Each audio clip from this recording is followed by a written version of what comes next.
Sekretet e varreve të dy profetëve.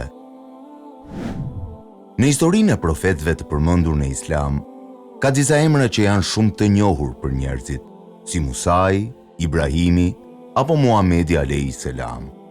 Por ka edhe disa profetë të tjerë, për të cilët Kurani flet shkurt, po me shumë respekt dhe madhështi. Mes tyre janë profeti Dhul Kifl a.s. dhe profeti Al-Yasa a.s. Emrat e tyre përmenden në Kuran mes profetëve të zgjedhur të Allahut. Allahu thot, dhe përmend Ismailin, Idrizin dhe Dhul Kiflin. Të gjithë ishin prej atyre që duruan. Surja El Anbiya 85. Dhe në një ajet tjetër thuhet, përmend Ismailin, Eliasan dhe Dhul Kiflin. Të gjithë janë prej më të mirëve. Sure Sad 48. Këto ajete tregojnë se këta dy profetë ishin njerëz të zgjedhur dhe të drejtë, të durueshëm, edhe pse historia e tyre nuk është treguar gjatë në Kuran. Profeti Eliasa a.s., i njohur në arabisht si Al-Yasa, ishte një profet që Allahu e dërgoi tek bijtë e Izraelit për t'i udhëzuar në rrugën e drejtë. Ai erdhi pas një profeti tjetër të madh, profetit Ilias a.s. Pas vdekjes së Iliasit, populli kishte nevojë për një udhëheqës shpirtëror që t'i kthente njerëzit tek adhurimi i Allahut. Eliasa vazhdoi misionin e paraardhësit të tij. Ai thërriste njerëzit të adhuronin vetëm Allahun, të largoheshin nga padrejtësia dhe të jetonin me drejtësi. Dietarët e historisë islame tregojnë se ai ishte një njeri shumë i devotshëm, i drejtë dhe i urtë në gjykime. Ai udhëhoqi popullin e tij për shumë vite. Edhe pse Kurani nuk tregon shumë detaje për jetën e tij, përmendja e tij mes profetëve është një nder i madh, sepse Allahu nuk përmend në Kuran askënd pa arsye. Profeti Dhul Kifl, profeti i durimit dhe drejtësisë. Një tjetër figurë misterioze në historinë e profetëve është profeti Dhul Kifl a.s. Emri i tij përmendet vetëm disa herë në Kuran, por gjithmonë në mënyrë shumë të nderuar. Dietarët e tefsirit, si Ibn Kathiri dhe të tjerë, tregojnë se ai ishte një njeri shumë i drejtë dhe shumë i durueshëm.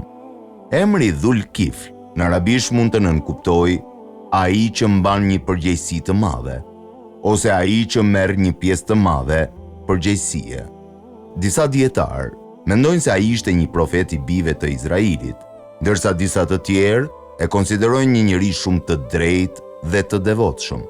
Por shumica e dietarëve të Islamit e konsiderojnë atë profet, sepse Allahu e përmend mes profetëve të tjerë. Historitë e transmetuara nga dietarët tregojnë se Dhul Kifl ishte i njohur për durimin e tij të madh dhe drejtësinë në gjykim.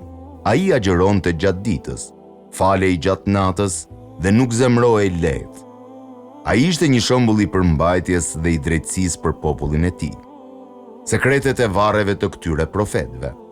Një nga gjërat më interesante për këta dy profetë është edhe misteri rreth varreve të tyre. Në histori përmenden disa vende që besohet se lidhen me ta. Sipas disa burimeve historike islame, varri i profetit Dhul Kifl besohet se ndodhet në Irak, në një vend që për shekuj është vizituar nga njerëzit. Ndërsa për profetin Eliasa, disa burime historike përmendin se varri i tij ndodhet në rajonin e Shamit ose në zona të Turqisë së sotme. Megjithatë, duhet theksuar një fakt shumë i rëndësishëm. Në Islam vendodhja e saktë e varreve të shumë profetëve nuk dihet me siguri.